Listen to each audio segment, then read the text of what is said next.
Okay, so today is a little bit of history, which goes back to bail agencies and certainly days of Fred Bail. And when Fred retired, Stan Roberts took over and held that, kept that going right up into the 80s with, it was out of Box Hill with the days of Fred Bail and moved up to Wangaratta in the end with Stan Roberts. And it was a much larger company than people probably ever imagined. There was a lot of stuff those guys did. I've got old photos of Fred and Stan, some of the guys back in the 70s, and they even had ties on, back in those days to sell an amateur radio. If you're looking at this, Ross, I'll expect next time I come down to Strictly Ham that you be dressed in a shirt and tie, and that you address me as sir, and that's how it was done in the 70s. I won't hold my breath, Ross. Anyway, so this is an enormous bit of history, and I don't even want to talk about the worth of it because it's not valid here at all. This is more about the history of bail agencies and the Yaesu history over the years, and I'm embarrassed that we're out of room. We've been able to look. A lot of the stuff on this side here is not from the bail side of it, I must admit. We've had to toss it over here because we're so full over here, and we're so full over here. We're just working on a new building at the moment. We're just talking about. We're not talking. We're actually we're buying it. I will have no money, by the way. When I die, there will be no money. There will just be radios and buildings. Anyway, hopefully some out there can sell it all for something one day when I'm dead. But for now, let's get back to bail agencies. This is something I'm going to find hard to quantify or to do in one video because it's just impossible. I've got other areas of this stock that is sitting like trays. Imagine trays and bits and pieces. So I'll just walk around because look, this is not a great way to do it because it's all boxed up. So a lot of the good stuff's in boxes, but I've got trays in the garage. In my little parts room I've got that's just off my workshop.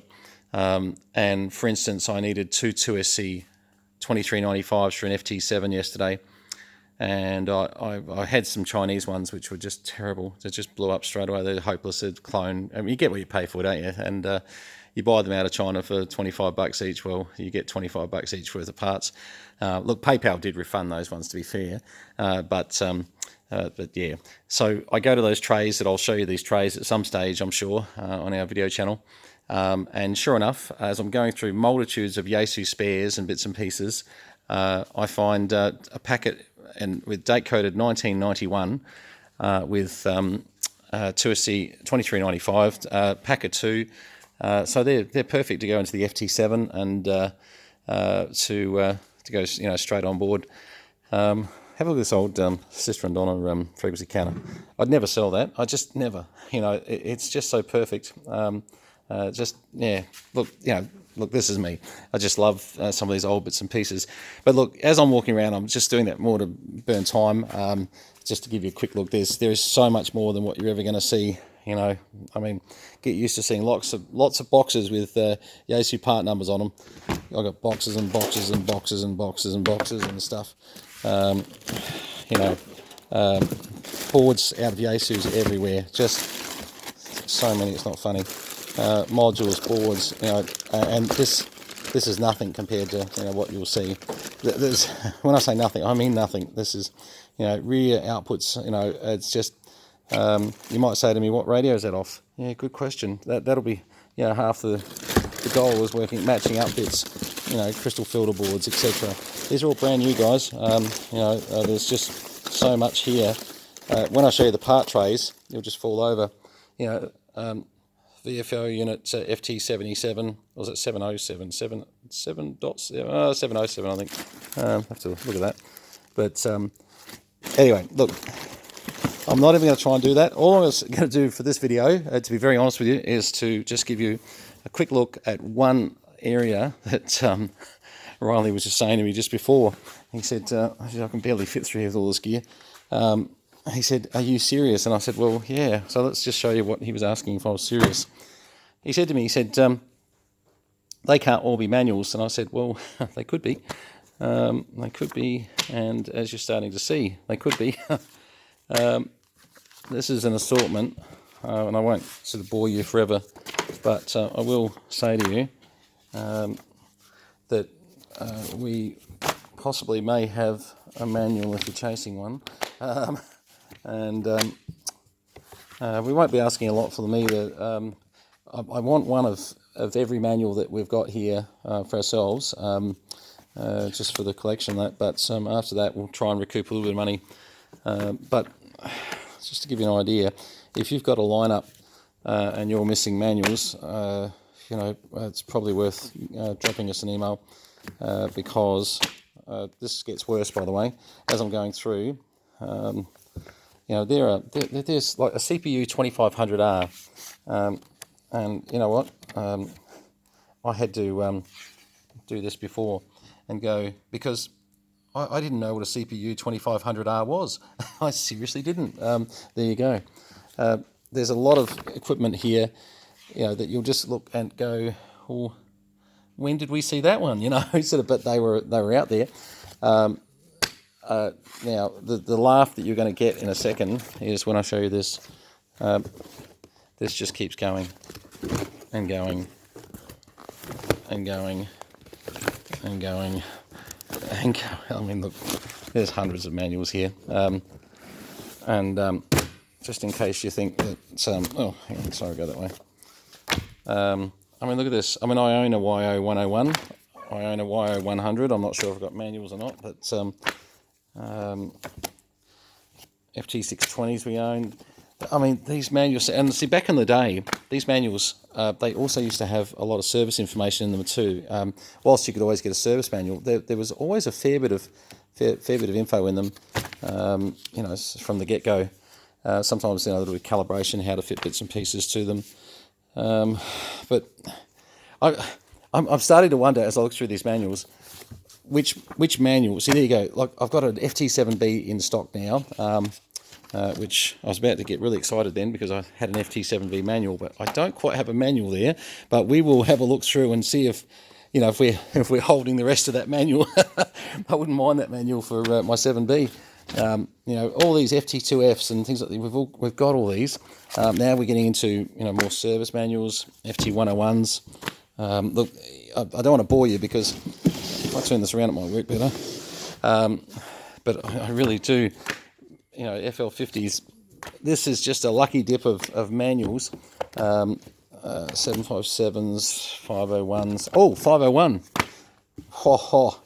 Geez, I tell you what. If I've got two of those, I know he'll want the other one.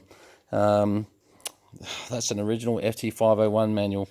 And somewhere in my mess over here, there's a 501 sitting in this mess. Oh, jeez. Won't even try and find it at the moment.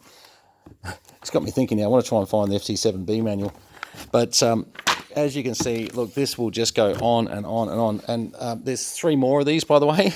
And just in case you're getting bored, there's 3 more. I won't put you through them all, but I thought we'd just have a bit of a look through. What's sitting there. It's crazy, isn't it? To think these were in hibernation for 30 years. Look, my mate Russell, he's he had the best of intentions with this gear here, and when he heard about what we were doing with our collection gear and bits and having a bit of play, we're trying to see if we can get a reasonable sort of look at some of the stuff. It was just a perfect fit. Now there's a full FT707 service manual, then backed up with the normal manual, 708 service manual, 780R. Geez, look, it just goes on and on. It's I'm sure I could bore you to death. More service manuals. There you go. Where would you get a manual? Right, there's a good example. FV101B. Now, I've got a full FT101B lineup, but I can see now I do not have the original booklet for the... Well, I do now, but it's like new. FT902DM. I've got one of those. Actually, the 902 came from Brendan, 3MH. Really nice condition too. But I can't remember whether it came in the book or not. So now here we're getting into some of the stuff that gets interesting. FL2100s, more 2100. So we've got a 2100 and a 2100B manual. So that's nice because I own both, which is great. 902 again. Sorry, that's tuners. These are all tuners.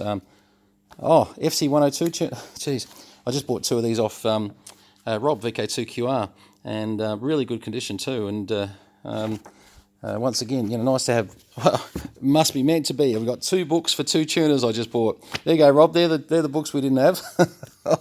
Oh goodness.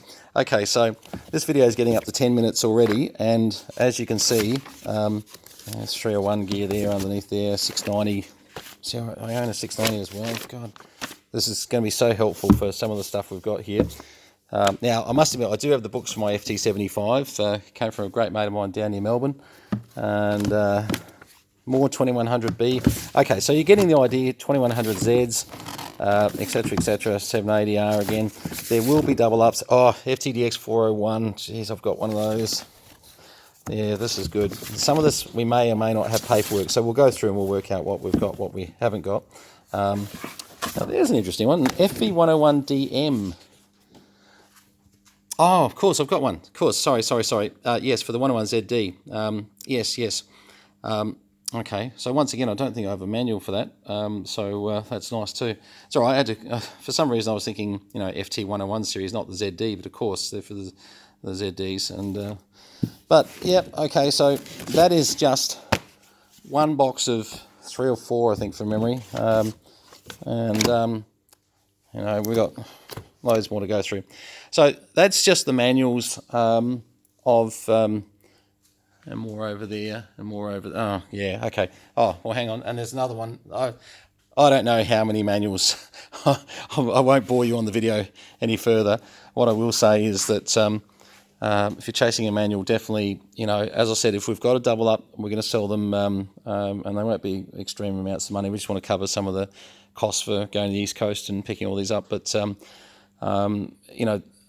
most of this we want to try and keep for our collection bits, but if we've got doubles, I've got to stop hoarding because there's no space. So we'll try and help you out for sure. And more manuals. Oh, jeez. Oh, this is unreal. All right. Thanks very much for having a look at this. I'll try and get some more organised videos of some of the stuff from Bale, because I think we need to break it up into some sort of presentable video type of arrangement. I, at the moment, can see that we're going to have work cut out for us. Space is our biggest issue. I need to move one of the cars out or something and just gain some space for now. But if I put tables there, they won't stay. They'll stay there, and they won't be good. So, excuse me. But yeah, we're just covered in radios at the moment. I just haven't got an inch to move, there's walkways, but that's really the problem. But we are building new sort of premises to get a lot of this into, especially for the final display. So I'll give you more background on that soon, if I don't go broke first. All right, 73s to you, and thanks for having a look at this bit of history on bail agencies. I really want to thank Russell. Fantastic, mate. I really, there's just can't get over some of the bits I'm finding through here. I think you did a wonderful job in saving this from, getting thrown away or something silly, because it's just enormous what you've been able to contribute to a bit of Yaesu history. 73s from Brenton, VK3, Charlie Mike, JDW 229. All the best. Cheers.